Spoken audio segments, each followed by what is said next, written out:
All right, ladies and gentlemen. Uh, what I want to talk to you guys about today is, first off, is it's been about say nearly about goodness, it's been a little over a month since the anniversary, I believe, of the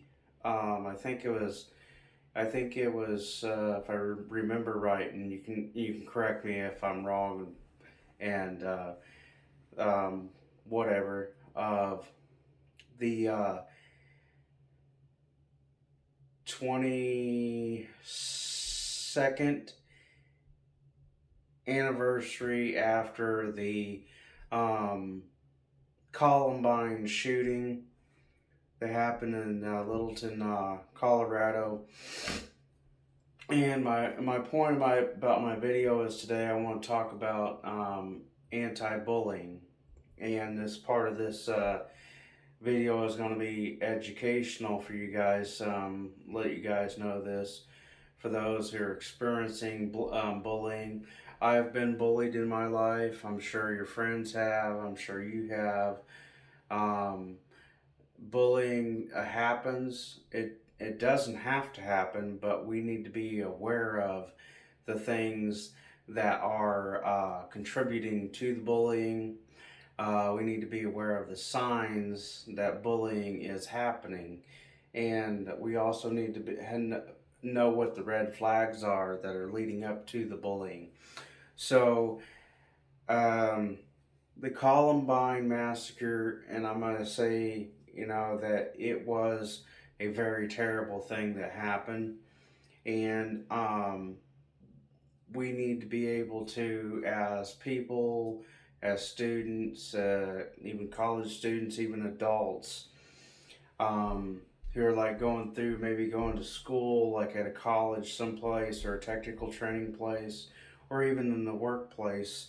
There's been workplaces that have been shot up as a result of bullying and harassment and discrimination and various other negative things that are unpeaceful in our lives that happen from time to time, and we need to know how to put a stop to those things. So, my point is what I'm going to talk about here is I'm going to give you guys some tools on how to put a stop to bullying. I'm going to take that off there. I think that's going to be in the way of what I'm doing. It's another marker. So, in order to put a stop to the bullying, first we need to recognize that we need to pull out all the stops as to how to stop the bullying. So in school, for example, we've got a kid, who is bullying somebody else, and then we're the person on the receiving end of the bullying. So what we got to do, number one, is we got to recognize first. Recognize.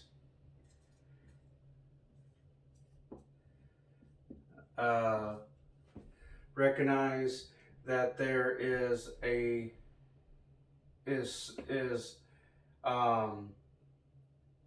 recognize there is a potential problem. So that's the first step.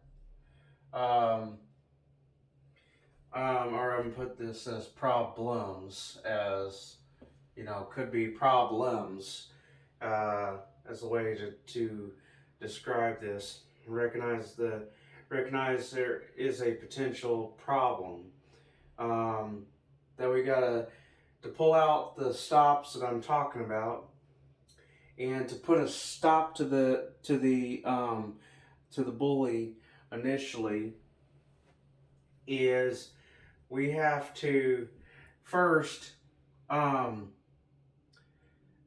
tell him or her that you need to address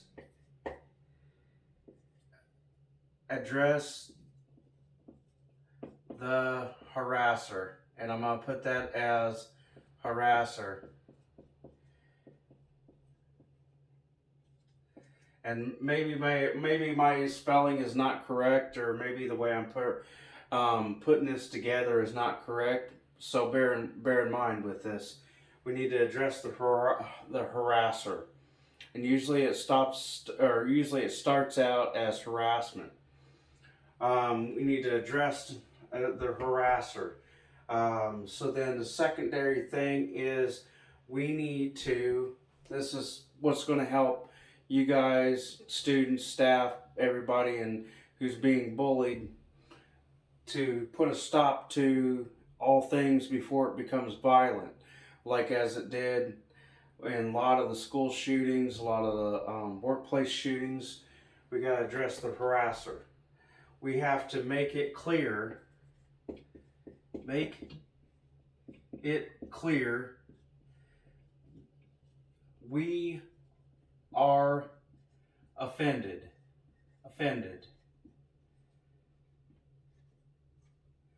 Okay?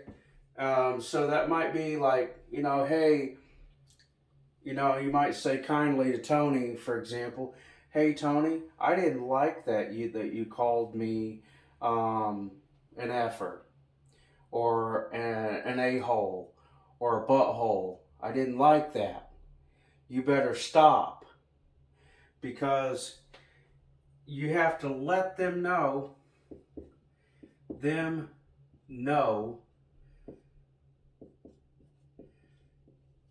if you do not stop, then I will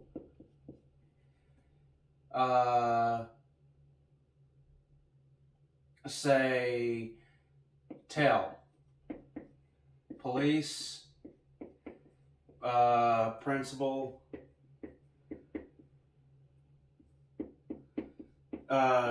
etc., etc. And then you have to let them know that you will tell the police, the principal, or etc., whoever that may be of authority. So then you have to let them know, if you do not stop, I will tell the police or the authorities. So you have to make that really clear to that bully, that you are not going to stand for this activity, harassment, name calling, whatever it may be.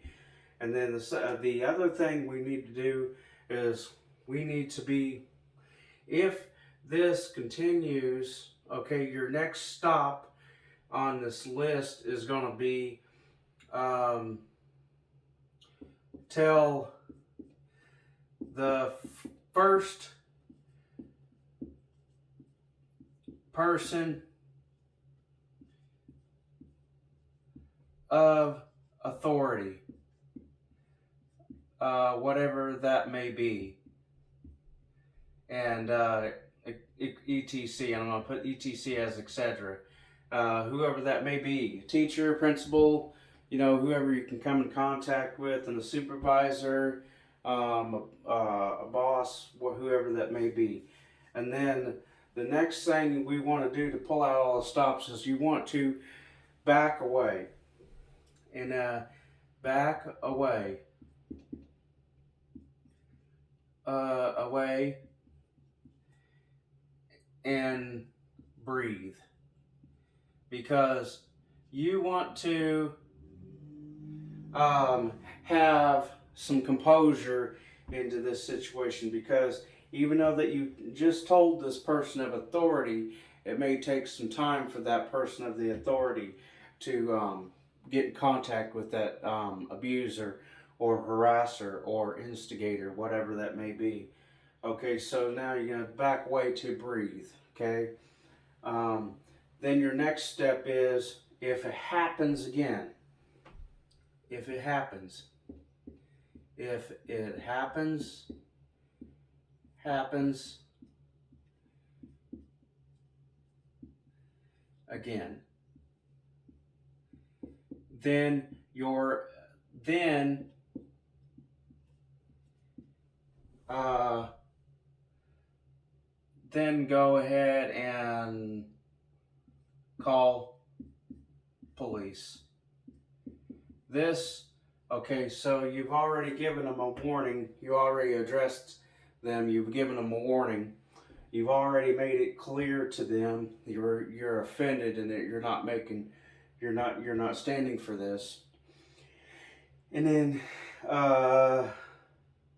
you've you've already told them that you're going to tell the police or the principal, whatever it may be, and then you went ahead and you told the person of authority, and then you took a deep breath, and then if it continues again after you've maybe already told a boss or a person of a lesser authority, whether that's a principal or a teacher, then at the very bottom of this situation is you've called the police.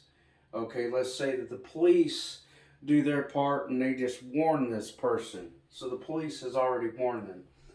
Police have already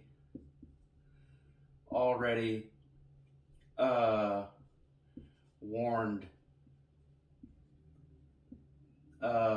them. Okay. So what the next thing is that the police has already warned them, and the police have already told you that they've warned them. Let's say, for example, and it happens this time. This is where it is. You go ahead and you file a formal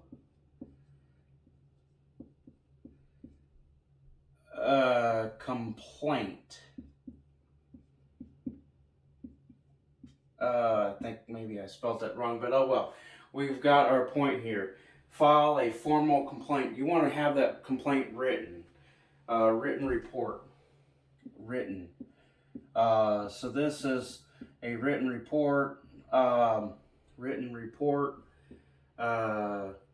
to prosecutor. Secutor. Maybe I'm not spelling that right either, but we're getting our point here across. So you want to report that to the prosecutor, okay? Whether, you know, you have to talk to him in person. A lot of times you may have to talk to him in person to get the point across. Maybe you have to go in there, not only after you've already talked to him on the phone, you have to make a report in person with them. And so do a follow-up. Do a follow-up with prosecutor. Secutor. Okay. So you want to do a follow-up with the prosecutor, because what's going to happen next is you want to make sure that that individual who is doing the harassing has already did it twice, 3 times. You follow through with all these items that you've already done. You want to make sure you want to put this guy or this gal in a position where this doesn't happen. So again, you want to make your point. These are all your steps you want to follow through. A child needs to do this. It may be, they need to talk to their parents initially before their parents tell the police. But these are all your steps, because if you don't do all these steps, what happens is you let all this stuff boil inside and it doesn't get taken care of. And then all of a sudden what you've got right here is a bam, bam, bam, bam, bam, bam, bam, an explosion. It may not be a a literal explosion, but there's an explosion of rage inside. And this is what's happened with people not able to follow through with the steps of the anti-bullying, what you need to do to protect yourself and how your rights are, and to stand up for your rights, because you guys have rights, okay? So, what I want to, I guess, get my point across is there are steps you have to follow in order to keep yourself from going to the final extreme, because people don't want to follow through with these steps and they just jump to the right to the conclusion of like, bam, it explodes. And this is exactly what has happened in a lot of shootings, a lot of stabbings, like violence, is because no one wants to pull out all the positive steps towards ending or decelerating or completely eradicating the bully. Okay, so I want to keep this, try to keep this short. Maybe this video has already ran too long, but I think what you guys need to do is just think about all the things I'm saying today and plug this into your habits of like what you need to do to put a stop to bullying. So I hope that maybe this helped somebody. Maybe it didn't. Maybe I might need to work on this again and go over maybe a part 2 or part 3. But whatever we got to do, to keep people safe, okay, out there, and help people have a happy life. That's really what I think people really want, and I think that people really deserve that. They really deserve a happy, peaceful life, and I deserve that as well, and as well as the audience who's going to be watching this video. I hope that you have a good life, and I hope that you have a peaceful life and have fun. Okay? So, signing off, guys.